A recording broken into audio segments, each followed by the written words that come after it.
back out here in the shop. We got the Monte Carlo in the booth. Things all shuffled around. Uh-oh, what happened to your tape? As you can see, we're getting the car masked up so we can get some primer on the car. All the sanding is done. And Ashton is learning that tape likes to stick together to each other more than it does to other things. So we're going to get the car all masked, clean masking paper on it. Actually just going to use plastic for the primer coats. So everything's sanded, got to get it wiped down. We'll do a wax and grease remover wipe, then we'll do a prep solvent wipe, and then tack it off real quick. Do 2 coats of epoxy on the majority of the body where the bare metal spots are. Everything on the front end here that was repaired will get spot epoxy primed, and then that primer will have to set up for 60 minutes, and then I can come back in and use the Ep.4 feather fill top coat primer. It's a real heavy primer, and I'll do 3 coats of that on the entire car, and that'll leave everything ready for us to come in and do some block sanding, which you've seen done before. So I won't get into detail on that, but I will video some of that, and I'll probably leave the camera in here to capture some of the priming phase of the car so you can see that going on. So we're going to go ahead and finish getting the rest of the car masked up so we can get the wheels off, get jack stands under it, get everything closed up in the booth, and start priming.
Alright, we've got the booth closed up and everything sealed. We've got the car wiped down first with a wax and grease remover to remove any chances of there being any oils from my fingers being on the car, and then wiped it down with a prep solvent just to finish, give it one more clean. Now I'm getting ready to mix up the paint.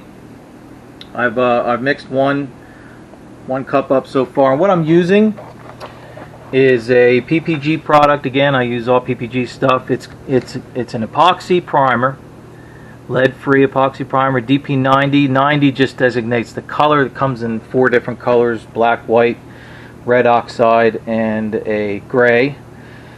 So we mix that 2 to 1 to use as an epoxy base, and I use the epoxy on bare metal because that etches into the metal and adheres to it real good. It also adheres to your old paints and kind of gives you a clean slate to start on. It'll seal in anything that's underneath of it, any of the old paints that are left, old primers, and like I said, it also etches into the metal, so it holds on to the metal for the rest of your top coats to build off of that. So I've got that mixed 2 to 1. I've got my cup full. I'm going to mix up one more batch and suit up and head into the booth and go ahead and lay 2 coats of this epoxy on the car, and then it's going to need to set and set up for about 60 minutes, a little more than 60 minutes, and then I can go ahead, and you don't have to sand this. You've got a window, depending on the temperature, you've got a window of 7 days, less if it's hotter. You really don't want to go any more than 7 days, but you got 7 days to top coat this with whatever you're going to top coat it with, whether it be your primer coats, your base coat, whatever you're doing, however you're finishing on top of this, and you don't have to sand it. So we want to get the epoxy on, get the primer on, and then we'll have our primer that we'll let set up for a week or two, and then we'll come back and start blocking the car after that.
Well, as you can see, Monte Carlo is now in gray fill primer.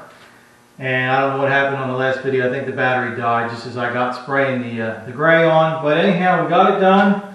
I got 2 full coats on the whole car, and I got a 3rd coat on the roof and down the sides where I'd done some of the body work at. So that should be adequate to do our block sanding process and find any little imperfections and low areas that still need some attention. And we'll take care of those at that time and spray a little more primer on the car, do another blocking, and then I'll give it one more coating with a 2K primer, fill primer, 2 coats of that, and that'll allow me to DA down the surface with a 400 grit on the DA and leave that ready for a seal coat. So we're getting closer on this one. We're going to let this sit. It's been sitting for about a week now. Going to let it set up for another week or so, maybe 2. And I'm going to go ahead and prep the front and rear bumper covers, the mirrors, a couple other small pieces that I can paint separately off the car. Get those prepped and sealed and painted. Put those aside until the car is finished. And then we'll get back to block sanding on the body and get it ready for paint. So again, thanks to everybody who's been following this series. We've got a lot of stuff going on in the shop. I've been doing some work on the Chevelle. I've got the F350 up here to get started on too. So we need to get this one finished up soon and get it out of here. I'd like to have it done before I take off for SEMA at the end of the month here of October coming up. So we're going to try and get this one finished up here pretty quick. But again, thanks to everyone who's been following along, all my new subscribers. I appreciate you coming on to the channel and joining up. Share this with some of your friends. Hopefully you can get them to subscribe too. My subscriptions have been going up slowly, so we're getting there. Once you get subscribed, hit that bell so you get notified when we got new videos coming out on this or any other projects we're working on.